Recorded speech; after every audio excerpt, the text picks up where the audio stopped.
টকা পইচা চম্ভালি ৰখা সহজ কাম হ'লেও মান সন্মান চম্ভালি ৰখাটো ইমান সহজ কাম নহয়।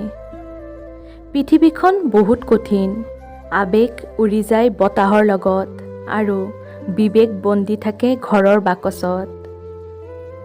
এটা সময়ত গৈ তুমি বুজিব পাৰিবা যে তোমাক আৰু কাৰোৰ প্ৰয়োজন নাই।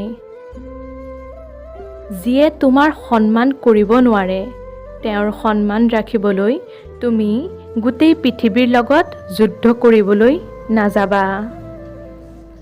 সকলোৰে সকলো প্ৰশ্নৰ উত্তৰ দিবলৈ নাযাবা। কিছুমান সময়ৰ লগত এৰি দিয়াটো ভাল। যদি সময়ৰ ওপৰত বিশ্বাস থাকে তেনেহ'লে সময়ে তোমাৰ হৈ উত্তৰ দিব খুটে মোলে। আজিৰ দিনত কাক বিশ্বাস কৰিবা?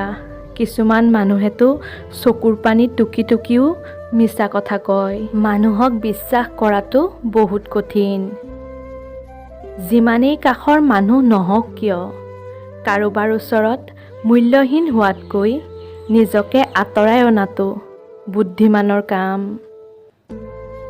ভাল পোৱাৰ বাবে যোগ্যতা ৰূপ একোৱেই নালাগে, মাথো দৰকাৰ হয় সুন্দৰ দুটি মনৰ। এই তিনি ধৰণৰ মানুহৰ অহংকাৰ বেছি। প্ৰথমতে বেছি শিক্ষিত হ'লে, দ্বিতীয়তে বেছি সুন্দৰ হ'লে আৰু তৃতীয়তে হঠাতে ধনী হৈ পৰিলে। বুদ্ধিমান মানুহে ফোনত বেছি কথা নাপাতে এই তিনিটা কাৰণত। প্ৰথমতে অতিমাত্ৰা ফোনত কথা পাতিলে মস্তিষ্কৰ তাপমাত্ৰা 2 ডিগ্ৰী বাঢ়ি যায়। দ্বিতীয়তে মাথাৰ বিষ, নিগেটিভ চিন্তা ভাৱনা, কোনো কামতেই মন নলগা আদিৰ চিকাৰ হয়। তৃতীয়তে অতিমাত্ৰা কথা পাতিলে মগজুৱে কাম কৰা বন্ধ কৰি দিয়ে। মানুহে নিজৰ জীৱনৰ ভুলবিলাক ঠিক তেতিয়াই বুজিব পাৰে যেতিয়া এটা ভুলৰ বাবে বহুত বছৰ বৰবাদ হৈ যায়। মানসিকভাৱে ডাঙৰ হ'বলৈ হ'লে ঠগ খাব লগা হয়, কান্দিব লগা হয় আৰু মৰি মৰি জীয়াই থাকিব লগা হয়। যিয়ে এৰি গুচি যায় তেওঁৰ কেতিয়াও কষ্ট নহয়, কিন্তু যাক এৰি যোৱা হয় সেই ব্যক্তিয়ে কষ্টৰ লগত প্ৰতিনিয়ত যুদ্ধ কৰিব লগা হয়। অসৎ আনন্দতকৈ পবিত্ৰ বেদনা বেছি ভাল। সকলো অসহায়কক অৱজ্ঞা কৰা উচিত নহয়, কাৰণ মানুহ মাত্ৰই জীৱনত কোনো না কোনো সময়ত অসহায়ৰ চিকাৰ হয়েই। উৎসাহ যেতিয়াৰ পৰা শেষ হয় তেতিয়াৰ পৰাই শান্তিৰ আৰম্ভ হয়। সঁচা কথা ক'বলৈ গ'লে তুমি আপোন মানুহৰ পৰা অপ্ৰিয় হ'ব পাৰা, কিন্তু মনত ৰাখিবা সৃষ্টিকৰ্তাৰ ওচৰত তুমি ভীষণ প্ৰিয়।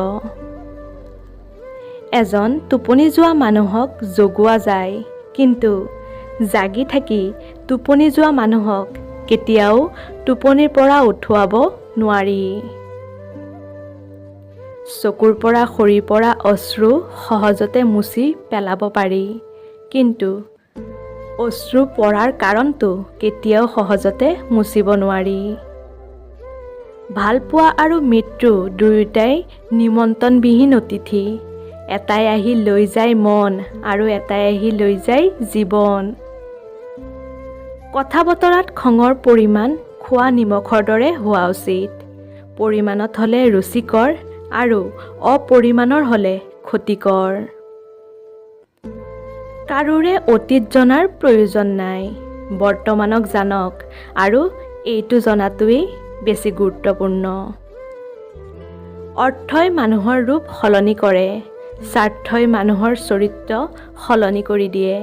অৰ্থ আৰু স্বাৰ্থ একেলগে থাকিলে মানুহৰ মনুষ্যত্ব সলনি হৈ যায়। খঙক মানুহে মনত স্থান দিলে সম্পৰ্ক নষ্ট হয় আৰু অভিমানক মনত পুহি ৰাখিলে দূৰত্বৰ সৃষ্টি হয়। মানি ল'লেই শান্তি আৰু মনত লগাই ল'লেই অশান্তি। সকলো কষ্ট প্ৰকাশ কৰিব নালাগে, নহ'লে মানুহে মজা কৰিবলৈ সুযোগ পায়। অকণমান খঙে মানুহক পৰ কৰি দিয়ে, অকণমান সুখে মানুহক জীয়াই থকাৰ সপোন দেখায় আৰু অকণমান হাঁহিয়ে মানুহৰ মনত আশা যোগায়। শেষবাৰৰ বাবেও আৰু এবাৰ চেষ্টা কৰি চোৱা, দেখিবা পৃথিৱীত এই চিন্তাই বহুতো মানুহক সফল কৰিছে। অভাৱ আৰু অভিযোগ এনেকুৱা এটা বস্তু যিটো অন্যৰ ওচৰত নোকোৱাই ভাল।